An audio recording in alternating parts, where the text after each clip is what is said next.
Y mis hermanos, a lo largo de la Biblia hemos visto historias que nos enseñan lo que es la verdadera fe. Creo fielmente que una de las historias que más nos enseñan sobre la fe que salva es la historia de Abraham. El libro de Génesis nos muestra el llamado que Dios le hizo a Abraham a dejar una ciudad que, según algunos comentaristas, dicen que Ur de los Caldeos era una gran ciudad. Una ciudad que estaba ubicada al sur de Mesopotamia. Las excavaciones han demostrado que era una civilización muy avanzada, mucho antes de la época de Abraham. En tiempos del patriarca, las casas de Ur han mostrado un nivel de bienestar y comodidad equivalentes al de Babilonia en tiempos de Nabucodonosor. Era una ciudad cosmopolita. En algunas excavaciones también, mis hermanos, han descubierto varios templos, palacios de un rey, y en algunas casas han encontrado objetos arqueológicos de metales nobles y piedras preciosas. Todo esto, mis hermanos, es el contexto de Abraham. Vivía en una ciudad muy cómoda, cuando Dios le dice que deje la tierra. Ahora, surge una pregunta, mis hermanos. ¿Nosotros hubiéramos dejado esto o todo esto por la orden de Dios? ¿Un Dios que ni siquiera conocía? En lo particular, mis hermanos, pienso que no. Si no podemos dejar nuestro orgullo y nuestro pecado, mucho menos una comodidad, un bienestar, un estatus como el de Abraham. Leímos que Hebreos 11 define la fe como la certeza de lo que se espera, la convicción de lo que no se ve. Fe, mis hermanos, es vivir una esperanza tan real que dé absoluta certeza a nuestras vidas. La forma de practicar o de poner a trabajar nuestra fe es llamada también como piedad. Es decir, ¿crees que eres santo? ¿Crees que eres llamado por Dios? Ponlo en práctica. Demuestra que tienes esa salvación. Las promesas que Dios dio a Abraham eran tan reales que él tuvo la certeza que se cumplirían en su vida porque le creyó a Dios. Y esa fe, mis hermanos, lo impulsó a ejercitarla, demostrando que le creyó a Dios y le fue contado como justicia. Sin saber nada de Dios, sin saber nada de la Biblia como palabra de Dios, pero dejándose llevar por la misericordia de Dios. Si bien es cierto que la fe es el camino o el instrumento que Dios utiliza para traer la salvación a su pueblo y a su iglesia, debemos aclarar que la fe no es demostrada por simples palabras. Es necesario ponerla en práctica por medio de una vida que testifique que hemos recibido esa fe. Entendiendo que la fe que salva se ve y se demuestra. Cuando se narra la historia de un paralítico en el Evangelio según San Marcos, capítulo 2, versículo 4 en adelante, se lee que 4 hombres, como no pudieron acercarse a Jesús por la multitud, levantaron el techo encima donde él estaba, y cuando había hecho una apertura bajaron la camilla que estaba acostado el paralítico. En el versículo 5 del Evangelio según San Marcos, dice la Escritura que viendo Jesús la fe de ellos, dijo al paralítico: hijo, tus pecados te son perdonados. Entonces la fe se demuestra, pero también la fe es visible. Así que el día de hoy, mis hermanos, tendremos solamente un objetivo: revisar las características de nuestra fe. Así que abran sus Biblias, mis hermanos, en la carta de Santiago, capítulo 2, versículos 18 y 19.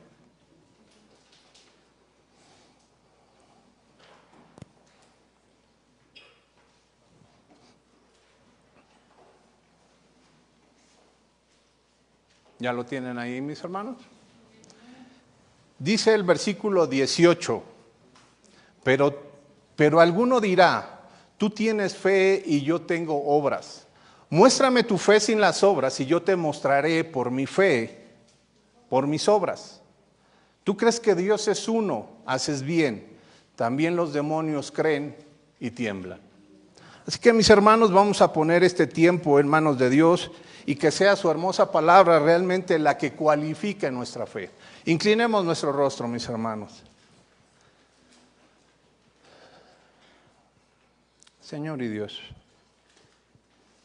nuevamente, Padre, acudimos a ti por la gran misericordia que has tenido con nosotros, Señor, que nos has dado paz. Nos has dado un acercamiento, un intercesor llamado Jesucristo en el cual podemos llegar a ti. Señor, te pedimos que en esta mañana, Padre, nos permitas ver las características de una fe que salva, Señor. Que no seamos engañados, sino que realmente la podamos poner en práctica, Señor, porque ese es tu deseo, Señor, esa es tu voluntad. Ayúdanos, Padre, que por medio del Espíritu Santo sea visible en nosotros esas características. Y, Señor, que no sea para juicio, sino para arrepentimiento, Señor. Para volver a ti, Señor, y hacer las cosas que tú has demandado en cada uno de nosotros, para que nuestra alma no sufra pérdida. Te damos gracias por tu amor en Cristo Jesús. Amén. Mis hermanos, Santiago no ha quitado el dedo del renglón, sigue queriendo animar a demostrar a sus amados hermanos que ellos poseen una fe que salva, como muestra de esa fe o de una nueva naturaleza que ha sido concedida por Dios. Santiago comienza un diálogo con una persona. A él no le interesa examinar o exhibir o señalar a esa persona, le interesa cambiarle la forma de pensar y de vivir. Versículo 18, pero alguno dirá, tú tienes fe y yo tengo obras. Es como si alguien estuviera diciendo, yo tengo fe y eso es todo lo que necesito como creyente. No me interesa otra cosa, no me interesa poner por las obras, con el puro intelecto que tengo es más que suficiente. Y mis hermanos, en cierta forma, dice el apóstol Pablo en la carta a los Efesios capítulo 2, versículo 8, porque por gracia habéis sido salvos. Y esto es por medio de la fe, y esto no ha sido por vosotros, sino ha sido un regalo de Dios. Pero Santiago no se está refiriendo a la forma de obtención de esa fe, sino la forma de cómo demostrar esa fe que ha sido verdadera en nosotros. Lo explica desde el capítulo 1, versículo 25. Pero el que mira atentamente la ley perfecta, la ley de la libertad, y permanece en ella, no habiéndose vuelto un oidor olvidadizo, sino un hacedor eficaz, que será bienaventurado en lo que hace. Aparentemente Santiago trata de enfatizar la fe que algunos dicen tener, pero sus características no son de un verdadero creyente. Es decir, algunos congregantes en la iglesia de Jerusalén tienen una convicción muy superficial del pecado en sus vidas. Tal vez eran capaces de reconocer ciertas fallas que tenían en su relación en cuanto con Dios y en cuanto a su palabra, pero no lograban someterse por completo al señorío de nuestro Señor Jesucristo. Pareciera que la iglesia del Señor sigue de la misma forma. Existen muchas personas que se congregan domingo a domingo, pero tienen una convicción muy superficial del pecado que existe en sus vidas. Parece ser que no hay una fe que salva en ellos. Este tipo de congregantes consideran que es bueno tomar 15 cervezas sin llegar a emborracharse, porque ellos no son religiosos. Que el mundo no los vea como religiosos, como si la fe en Cristo les diera libertad para hacerlo. Ven como correcto acudir a reuniones o a espectáculos con alto grado de sensualidad y de palabras soeces, pero no es la forma de practicar la fe. Porque ¿qué hacemos con Efesios capítulo 4, versículo 29? No digas malas palabras, al contrario. Digan siempre cosas buenas que ayuden a los demás a crecer espiritualmente, porque es muy necesario. Mis hermanos, a través de las redes vemos a congregantas y congregantes, para ser inclusivos y no se molesten, posar con ropas pequeñas en lugares inconvenientes. Pero ¿qué hacemos con 1 de Pedro capítulo 2 versículo 5? También vosotros, como piedras vivas, sed edificados como una casa espiritual para un sacerdocio santo, para ofrecer sacrificios espirituales aceptables a Dios por medio de Jesucristo. De verdad, mis hermanos, creemos que podemos comportarnos de lunes a sábado como una persona que no tiene temor de Dios, y el domingo levantar manos santas para invocar el nombre de Dios, y que eso va a ser aceptable delante de Dios. Yo pienso que no, mis hermanos. Infinidad de congregantes encuentran la respuesta a todos sus problemas en la psicología, en el humanismo, en el relativismo, y la Biblia guardada en casa para el día domingo. No ejercitamos nuestra fe, mis hermanos.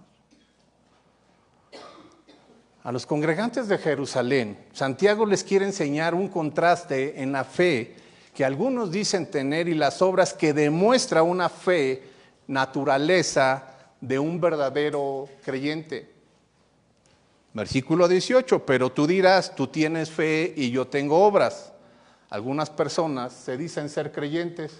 Tengo, gracias mami. Y se creen que tienen una comunión con Dios, pero su forma de demostrar esa fe salvadora es exactamente lo contrario.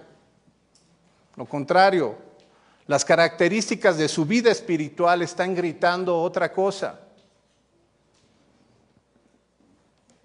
Así como podemos detectar ciertas características en las razas de un perro, de un animal, así podemos efectuar o detectar una fe verdadera en una persona que se dice ser creyente.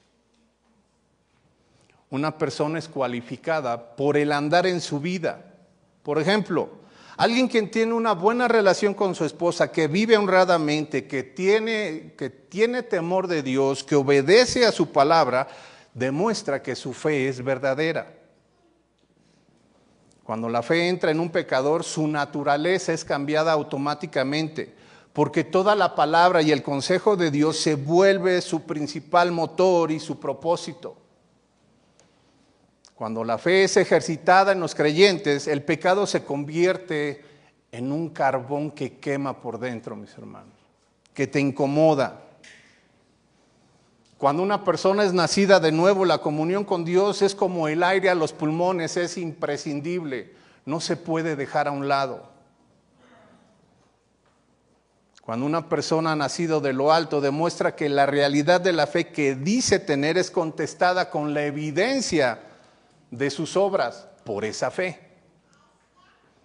El ser humano tiene una fe muerta por no seguir el camino correcto.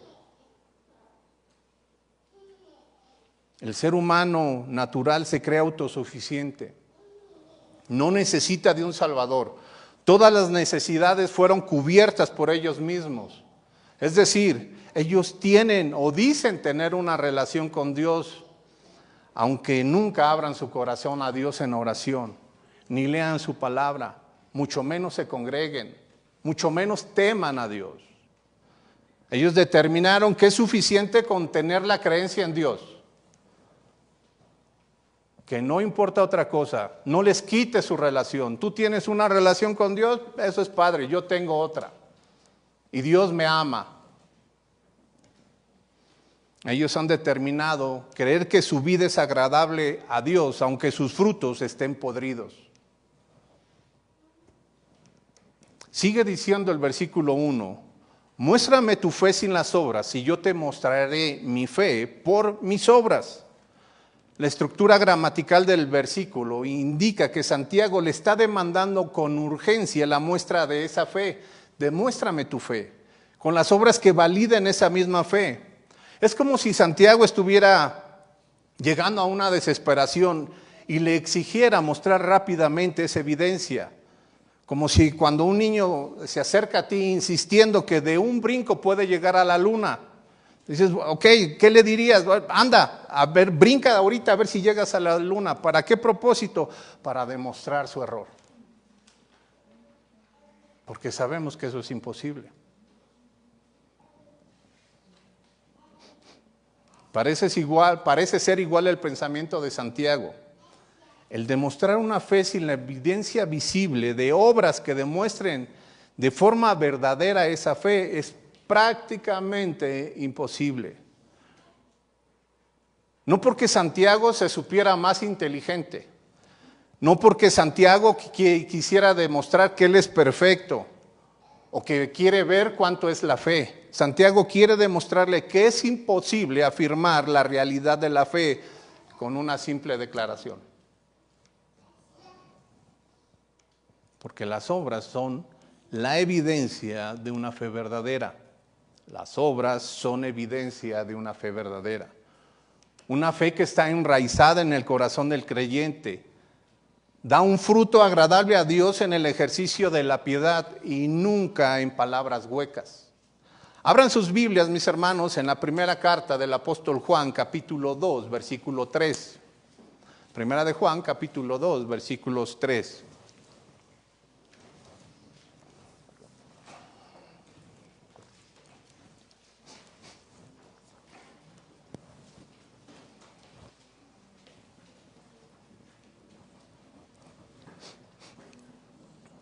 ¿La tienen, mis hermanos? Versículo 3 dice, y en esto sabemos que hemos llegado a conocerle, si guardamos ¿qué? Sus mandamientos. No hay otra forma de guardar los mandamientos que con hechos. Teniendo una fe visible, versículo 4, el que dice, yo he llegado a conocerle y no guarda sus mandamientos, es un ¿qué? Mentiroso, y la verdad no está en él. Pero el que guarda su palabra, en él verdaderamente el amor de Dios se ha perfeccionado. En esto sabemos que estamos en él. El que dice que permanece en él, ¿qué dice? Debe de andar como él anduvo. No, mi hermano, yo solamente necesito fe. Yo creo en él, yo me digo cristiano, voy de vez en cuando a la iglesia, hay los sábados o los domingos que se puede, pero yo soy cristiano. Demuéstrame tu fe.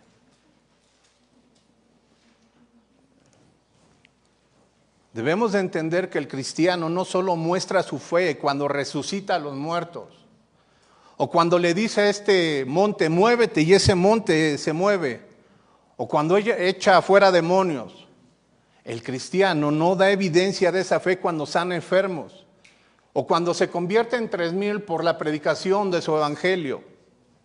El cristiano da evidencia de su fe por las cosas sencillas que hace día a día.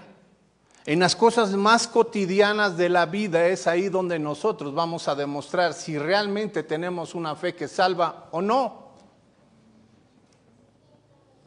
Aquí, mi hermano, yo te invito que esta mañana, que con ayuda del Espíritu Santo, puedas determinar si tu fe es una fe verdadera y que esa fe a la que practicas diario en tu vivir puede dar un fruto agradable a Dios.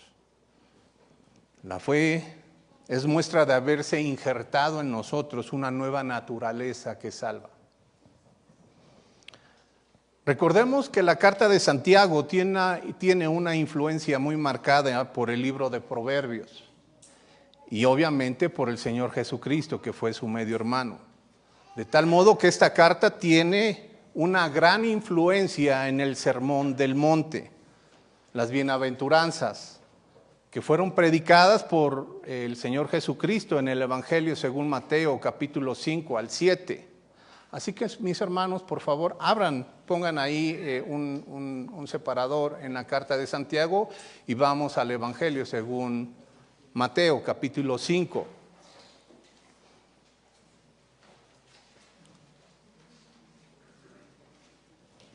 Recordemos, mis hermanos, que si tuviéramos que encontrar un propósito del Sermón del Monte, pues vamos a encontrar las características de un creyente para vivir una vida consagrada y agradable a Dios.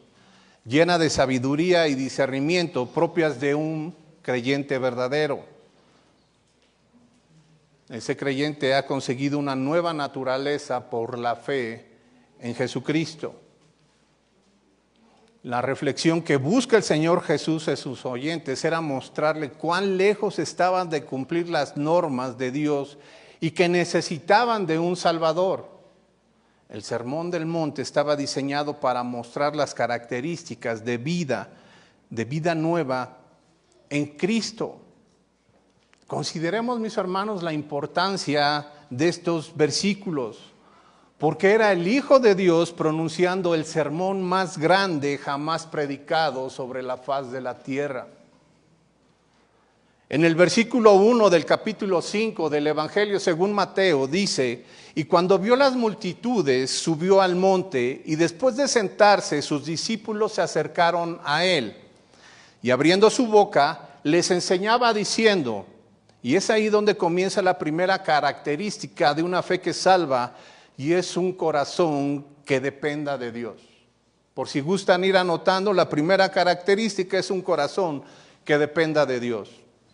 Versículo 3, bienaventurados los pobres en espíritu, pues de ellos es el reino de los cielos. En el contexto de Mateo, los judíos sabían que el ser pobre no tenía ninguna relación con lo material. Sabía que era aquel el que no tenía ningún mérito, no podía alcanzar nada por sí mismo y por tanto dependía absolutamente de Dios para su sustento, para su provisión y para su cuidado. Ese es el ser pobre de espíritu. Es reconocer esa pobreza espiritual en la cual Jesucristo nos encontró. En pocas palabras, es verse como realmente somos. Reconocer que no hay nada bueno en nosotros y lo único que podemos resumir o presumir es porque Dios tuvo misericordia de nosotros, nada más. Esto implica que si nosotros tenemos una dependencia a Dios, nos podríamos evitar de cualquier mérito espiritual que pensáramos tener. Nuestra dependencia a Dios debe de llevarnos a nunca tratar de ganar alguna recompensa espiritual. La dependencia a Dios, mis hermanos, quitará todo orgullo de nuestra forma de pensar y de actuar, porque nuestra confianza en sí mismos ha desaparecido de forma completa y nos hallamos con las manos vacías delante de Dios.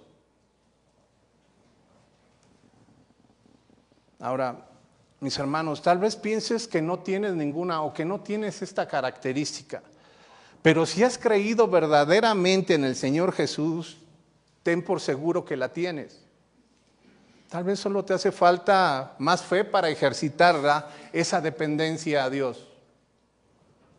Busca a Dios, sométete a su palabra. Ahora, si reconoces que no la tienes, mi hermano, es un buen comienzo para buscar su misericordia con un arrepentimiento verdadero, porque Cristo es compasivo. Abandone el impío su camino y el hombre malvado sus pensamientos, y vuélvase al Señor, que tendrá de él compasión, al Dios nuestro, que será amplio en perdonar. Es lo que dice Isaías 55, versículo 7.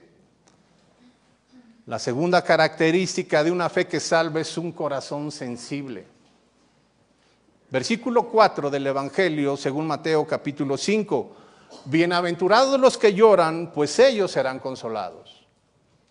La palabra utilizada para el verbo llorar significa lamentarse o afligirse y expresa la idea de lamentarse por un muerto o por alguien que estuviera ya a punto de una agonía.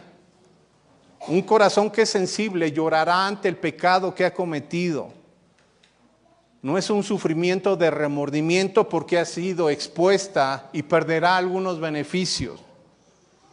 No es un corazón que llora por medidas de protección para calmar sus consecuencias del pecado.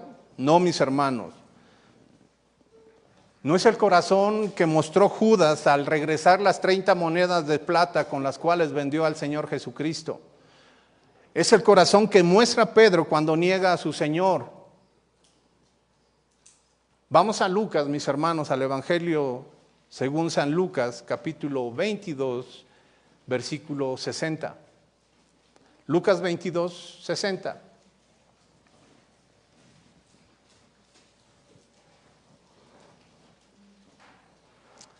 Pero Pedro dijo: hombre, yo no sé de qué hablas. Y al instante, estando él todavía hablando, cantó el gallo.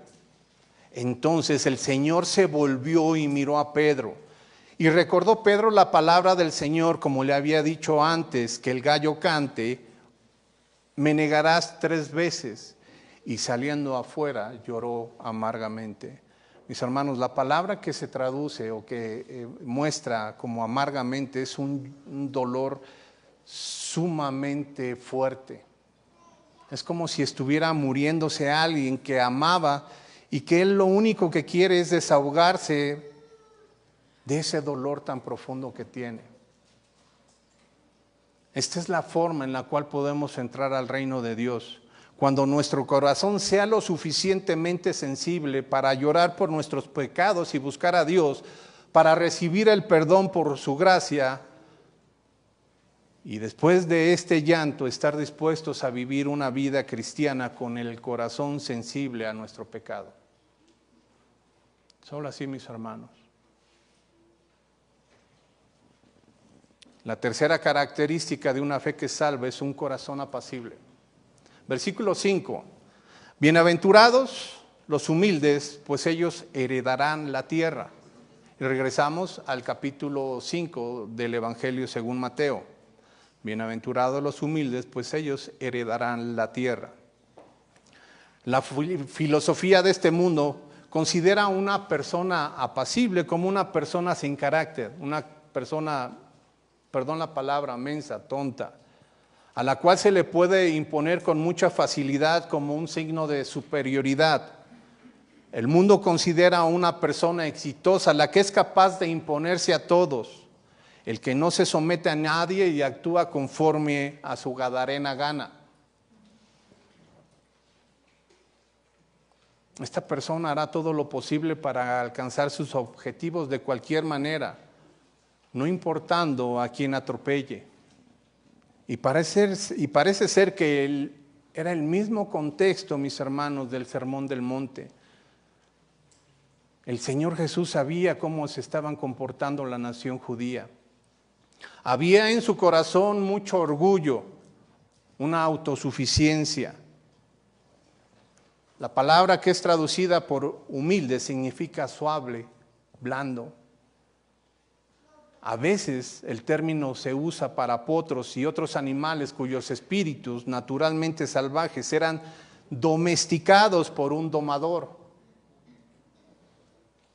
El doctor Lacueva describe lo siguiente y cito: corazón apacible o manso, como lo traduce la Reina Valera, son los que se someten designadamente y alegremente a los designios de Dios y a los que muestran toda mansedumbre para con todos los hombres, los que pueden aguantar una provocación sin encenderse en ira, sino permaneciendo en silencio, dando una respuesta suave.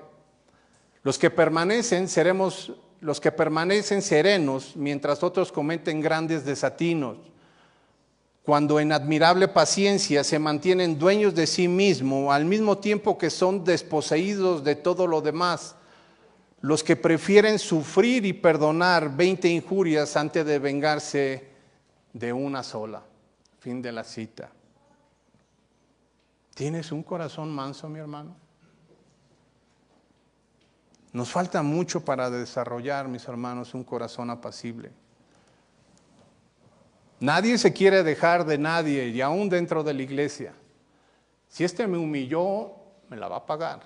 Si no, ahorita más adelante. Si este habló mal de mí, yo también me sé su historia. Si Dios me confronta, pues yo agarro a otro a bibliazos. Con alguien me tengo que desquitar. Eso demuestra que nuestra fe está siendo débil.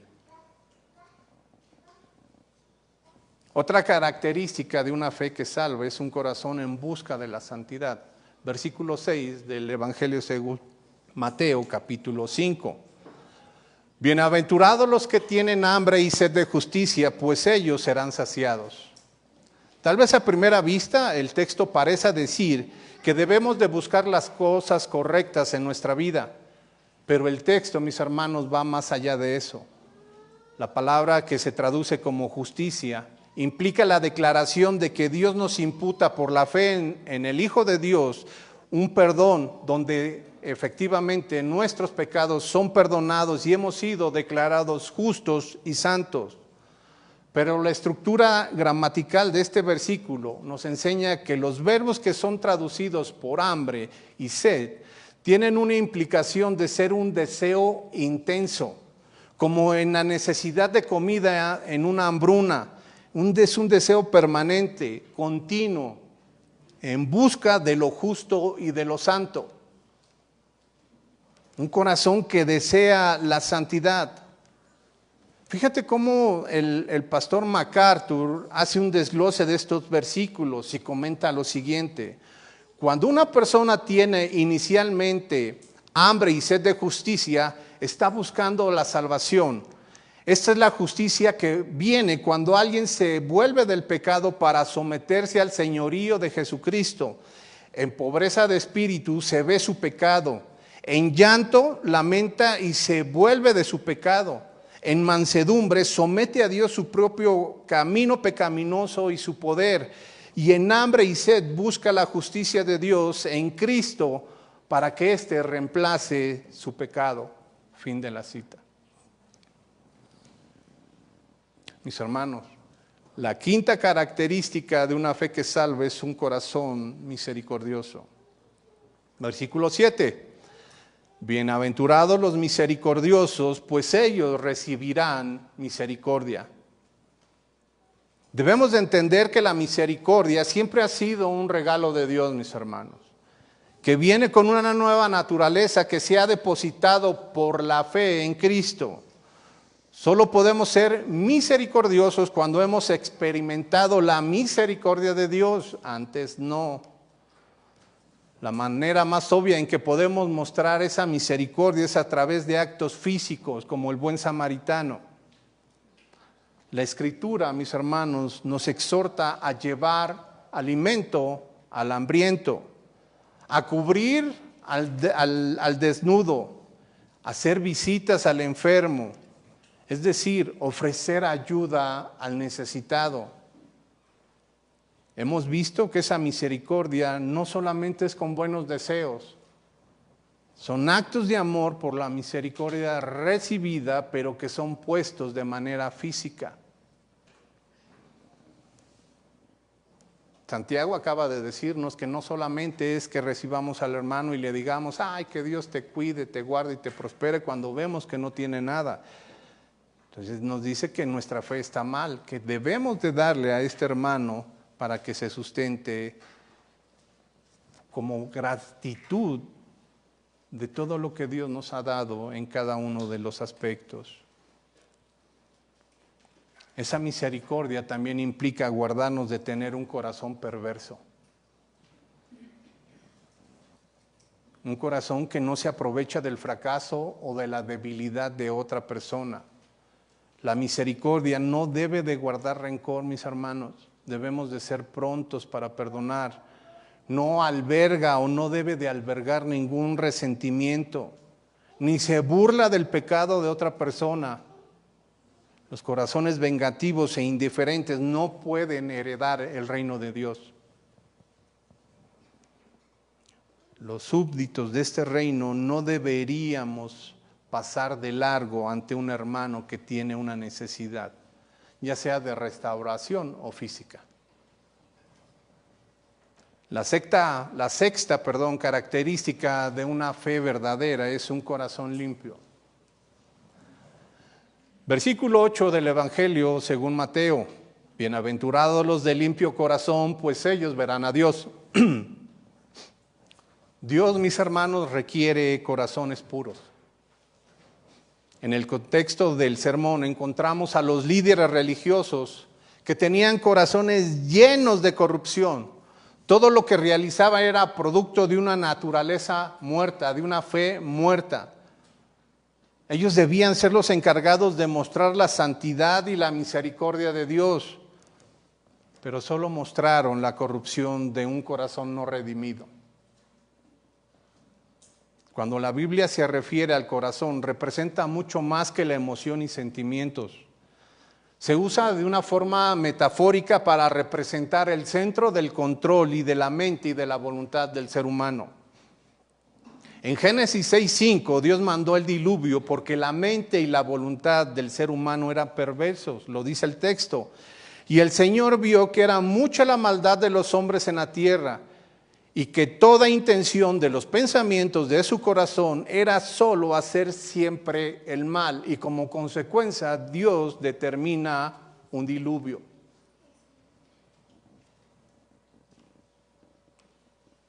Mis hermanos, oremos como oraba el salmista en el Salmo 51, que por cierto, ese va a ser la base de las predicaciones de las conferencias de aniversario que tendremos. El salmista decía: crea en mí, oh Dios, un corazón limpio y renueva un espíritu recto dentro de mí. No me eches de tu presencia y no quites de mí tu Santo Espíritu. Debemos orar, mis hermanos, para que nuestro corazón no se amolde a la maldad de este mundo, como lo dice la carta de los Romanos, o a los Romanos, capítulo 12, versículo 2. Y no os adaptéis a este mundo, sino transformaos mediante la renovación de nuestra mente, para que comprobéis, para que verifiquéis cuál es la voluntad de Dios, lo que es bueno, aceptable y perfecto. La séptima característica de una fe que salva, o una fe verdadera, es un corazón pacífico. Versículo 9 del Evangelio según Mateo: bienaventurados los que procuran la paz, pues ellos serán llamados hijos de Dios. La única fuente de paz en todo el mundo, en todo el universo, es Dios mismo. No la busquen en otro lugar, no la busquen en otro contexto. El hombre natural no tiene paz porque no tiene a Dios. En Génesis el hombre gozó de una paz momentánea. Después de la entrada del pecado, la única paz que los hombres han conocido es la paz que han recibido como regalo de Dios por medio de Jesucristo. Una paz que sobrepasa cualquier entendimiento. Una paz que no puede hacer absolutamente nada porque tu alma está resguardada. Una paz que no importa si el día de mañana te mueres, sabes que tienes un lugar en la presencia de Dios. Si estás angustiado, si estás preocupado, estresado, mi hermano, pues creo que nos hace falta entender más el Evangelio. Es que tengo niñas chiquitas. No importa, mi hermano. Dios las va a cuidar mejor que tú. Es que me quedé sin comer. Dios te ha prometido que no habrá justo que mendigue pan ni su descendencia. Ponte a trabajar. Haz lo que tengamos que hacer y vivamos confiados en que Dios es nuestro proveedor. En Génesis, ese regalo fue roto por el pecado, mis hermanos. Y Cristo fue la paz que Dios prometió en la tierra. Solo Jesucristo podía quitar esa enemistad, la cual era el gran obstáculo para llegarla a lograr. Hoy los creyentes nos hemos convertido en mensajeros de esa paz. Portadores, mis hermanos, de esa paz que sobrepasa cualquier entendimiento, porque somos participantes de una nueva naturaleza y de una promesa de vida eterna. A saber, que Dios estaba en Cristo reconciliándonos al mundo consigo mismo, no tomando en cuenta a los hombres sus transgresiones, y nos ha encomendado a nosotros la palabra de reconciliación. Por tanto, somos embajadores de Cristo, como si Dios rogara por medio de nosotros. En nombre de Cristo os rogamos, reconciliaos con Dios. Así lo describe el apóstol Pablo en la segunda carta a la iglesia en Corinto. La última característica, mis hermanos, de una fe verdadera es un corazón fiel. Versículo 10 dice, bienaventurados aquellos que han sido perseguidos por causa de la justicia, pues de ellos es el reino de los cielos. Bienaventurados seréis cuando os insulten y persigan y digan todo género de mal contra vosotros falsamente por causa de mí. Regocijaos y alegraos porque vuestra recompensa en los cielos es grande, porque así persiguieron a los profetas que fueron antes de vosotros. La verdadera fe en el Hijo de Dios nos lleva a vivir para Cristo, y ese vivir es vivir en oposición a Satanás en este mundo y a este sistema que están completamente y en franca rebeldía contra la voluntad de Dios. La fe en Cristo producirá los mismos resultados, mis hermanos, que tuvieron los apóstoles. No fueron hombres extraordinarios, fueron 12 hombres comunes y corrientes que Dios tuvo misericordia. Dios trabajó en ellos, de la misma forma puede trabajar en ti. La iglesia primitiva no fue una iglesia superdotada, fue la gracia de Dios actuando en ellos. Los héroes de la fe descritos en Hebreos, mis hermanos, en Hebreos 11, tampoco fueron grandes hombres. Fue la gracia de Dios que actuó en ellos. Una de las evidencias más seguras y tangibles de la salvación que pudiéramos tener es la persecución, las burlas, las críticas, los rechazos. Si eso no existe en tu vida, tenemos un motivo muy grande para poder examinar la autenticidad de esa fe.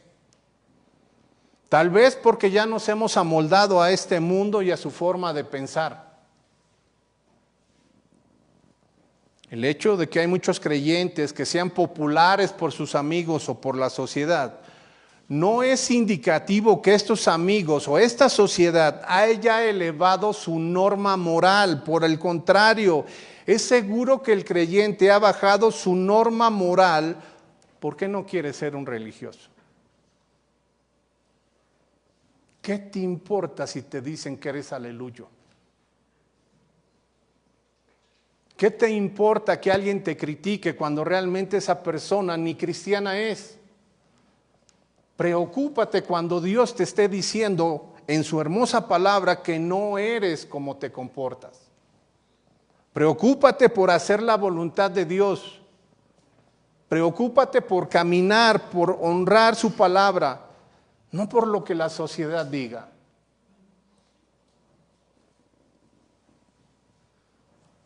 La palabra de Dios, mis hermanos, nos advierte que a medida que se va acercando el momento del regreso de nuestro Señor y Salvador, solo podemos esperar que se aumente la maldad y la oposición a su palabra. Pero debes de saber esto, que en los últimos días vendrán tiempos difíciles o tiempos peligrosos, porque los hombres serán amadores de sí mismos, ávaros, jactanciosos, soberbios, blasfemos, desobedientes a los padres, ingratos, irreverentes, sin amor, implacables, calumniadores, desenfrenados, salvajes, aborrecedores de lo bueno, traidores, impetuosos, envanecidos, amadores de los placeres en vez de amadores de Dios, teniendo apariencia de piedad, pero habiendo negado su poder, a los tales evita. Todas estas características, mis hermanos, no son del mundo, el mundo siempre las ha tenido. Son características que el mundo ha impermeado en la iglesia, que han llegado a la iglesia y ahora los hermanos se comportan de esta forma, amadores de sí mismos. No me interesa congregarme, yo estoy muy cansado. Estoy con ganas de quedarme en mi casa. Y mi hermano, no estoy diciendo que no sea válido descansar, porque a veces lo necesitamos, a veces es necesario. Pero el 99.9 de los demás días estás en la congregación. Estás orando en su palabra, estás buscando entenderla. Quieres tener más tiempo con aquel que te ha salvado. Si no podemos estar una hora con Dios aquí en la tierra, en su palabra, orando, cantando himnos, leyendo la palabra, ¿cómo vamos a tener o esperar tener una eternidad en el cielo con Dios? Es imposible. No es posible, mis hermanos. Hemos visto 8 características de una fe que salva para que tú, con ayuda del Espíritu Santo, cualifiques esta fe. ¿Tienes un corazón en dependencia a Dios? Califícate tú mismo. ¿Tienes un corazón sensible al pecado? ¿Tienes un corazón apacible? ¿Hay en ti un corazón en busca de la santidad? ¿Hay en ti un corazón misericordioso? ¿Ejercitas un corazón limpio? ¿Ejercitas un corazón pacífico? ¿Tienes un corazón fiel?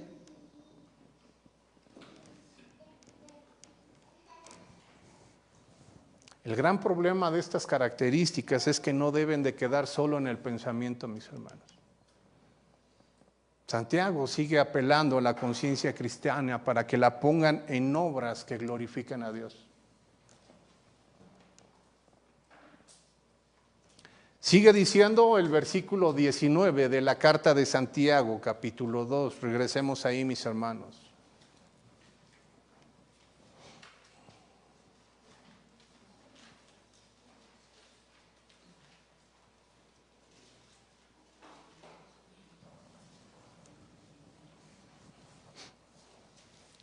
El versículo 19 de la carta de Santiago dice: ¿tú crees que Dios es uno?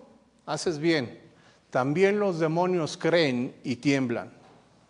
Santiago le recuerda el libro de Deuteronomio en el capítulo 6, versículos 4 al 5, llamado el Shamá de Dios. Si alguien sabía lo que significaba el Shamá de Dios, eran los judíos. Los judíos lo tenían como un mandamiento o como algo muy importante dentro de las Escrituras. Aunque la palabra en el original se traduce como oye, el Shamá tenía algo más implícito en ellos. Tanto así, mis hermanos, que guardaban en las filacterías y las repetían por lo menos 2 veces al día.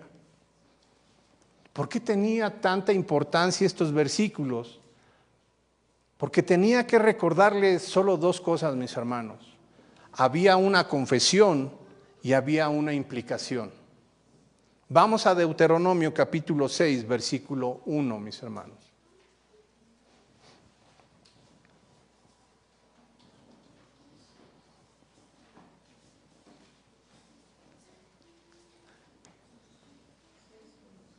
Fíjate cómo el libro de Deuteronomio va comenzando desde el versículo 3, mis hermanos. Estos pues son los mandamientos, los estatutos y los decretos que el Señor tu Dios me ha mandado que les enseñe. ¿Para qué? Para que los cumplas en la tierra que van a poseer. Para que temas al Señor tu Dios guardando todos sus estatutos y sus mandamientos que yo te ordeno, tú y tus hijos y tus nietos, todos los días de tu vida, para que tus días sean prolongados. Escucha pues, oh Israel, y cuida de hacerlo, para que te vaya bien y te multipliques en gran manera, en una tierra que mana leche y miel, tal como el Señor, el Dios de tus padres, te ha prometido. Versículo 4, escucha, oh Israel, el Señor es nuestro Dios, el Señor uno es. Amarás al Señor tu Dios con todo tu corazón, con toda tu alma y con toda tu fuerza. La confesión de fe del pueblo de Israel está en el versículo 4. Escucha, oh Israel, el Señor es nuestro Dios, el Señor uno es. Esta es la esencia de la fe bíblica. Jehová es nuestro Dios. Jehová es uno. Solamente tenemos un Dios. Este texto se está enfocando en el hecho que Israel había entrado en pacto con el Señor y por eso podía confesar que era su Dios. Israel confiesa que no hay otro Dios como Jehová.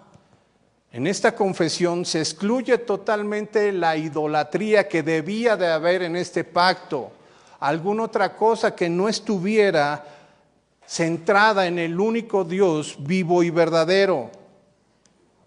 Y mis hermanos, así como la nación de Israel había entrado en un pacto con Dios por medio de la obediencia a su ley, el creyente, por medio de Cristo, es receptor de un nuevo pacto por la fe en Él, encarnado y crucificado, pero que ha resucitado y está glorificado.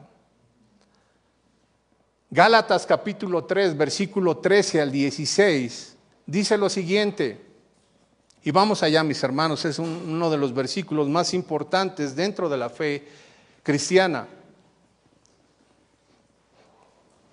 El versículo 13 dice, Gálatas 3, versículo 13 al 16.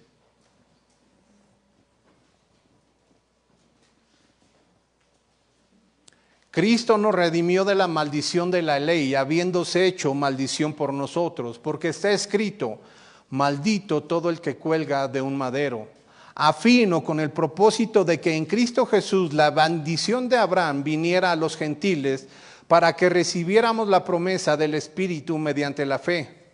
Hermanos, hablo en términos humanos, un pacto aunque sea humano, una vez ratificado nadie lo invalida ni le añade condiciones. Ahora bien, las promesas fueron hechas a Abraham y a su descendencia, no dice a las descendencias, como refiriéndose a muchas, sino más bien a una y a tu descendencia, es decir, en Cristo. La implicación que Santiago les quiere recordar a sus hermanos también se encuentra en el versículo 5 del capítulo 6 de Deuteronomio, donde dice, amarás al Señor tu Dios con todo tu corazón, con toda tu alma y con toda tu fuerza. La única implicación es que Jehová era el único Dios rey de Israel y del universo, y que se le debía de dar un lugar preeminente en la vida de cada uno de los que se decían ser elegidos por Dios. El israelita debía de estar totalmente entregado, tanto en corazón, en alma y fuerzas a Él. Nadie podía hacer otra cosa que fuera más importante que Dios. La implicación era que no solo debía de tener un conocimiento teológico, un conocimiento intelectual de Dios, no solo bastaba en saber la forma intelectual de los atributos y carácter de Dios, debía ser honrado con todo el corazón, con toda su alma y con todas sus fuerzas. Por eso se exige que los que están estudiando en un seminario deben de tener siempre una vida que glorifique a Dios por medio de actos visibles. No solamente, mis hermanos, es para tener conocimiento. ¿Sabes quién es Dios? Bien hecho. Dios uno es. ¿Lo entendiste? Sí, perfecto, llévalo a cabo. Ahora ama a Dios con todo tu corazón, con toda tu mente y con toda tu alma. Si no, no has entendido nada. En eso se está resumiendo en los versículos de Deuteronomio. Había una implicación, sí, en quién, saber quién era Dios, entenderlo, estudiarlo, pero eso no nos eximía a nosotros de poderlo poner en práctica. Gloria a Dios, tenemos una iglesia de sana doctrina. Perfecto, vamos a aplicarla. Ay no, ya no me gustó. Porque poner por obra los deseos de Dios, mis hermanos, no es gravoso, pero sí requiere fidelidad, requiere compromiso, requiere entrega. ¿De qué nos sirve tener una iglesia de sana doctrina si no hacemos lo que la Biblia dice? Entonces, como Santiago está diciendo, nos hemos convertido en oidores y no en hacedores.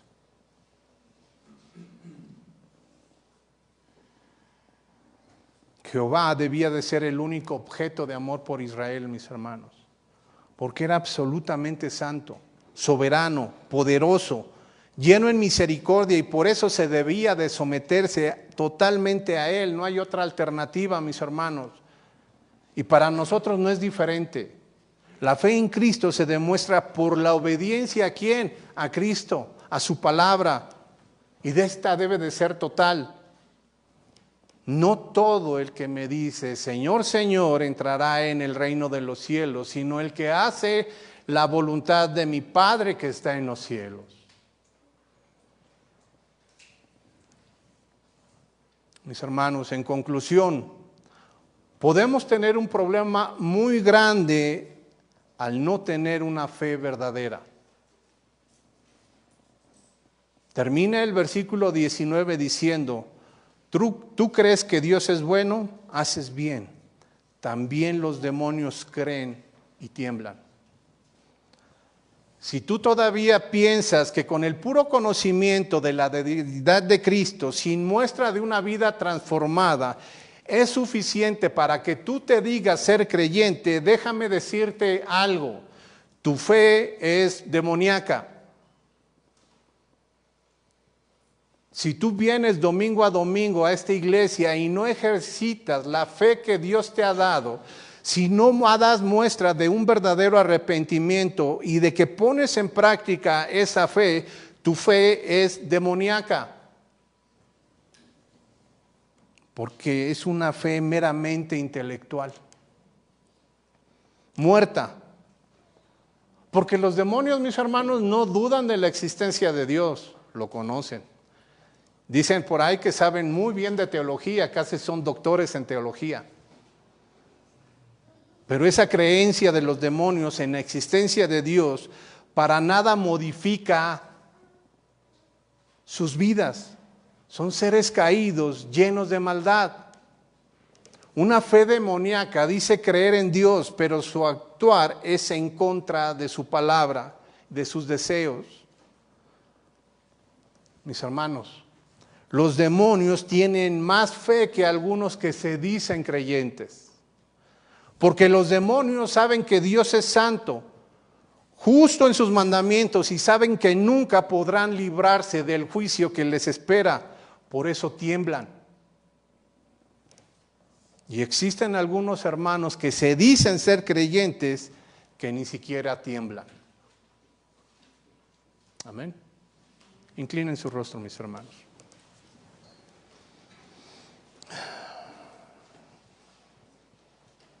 Señor y Dios, te damos gracias, Padre.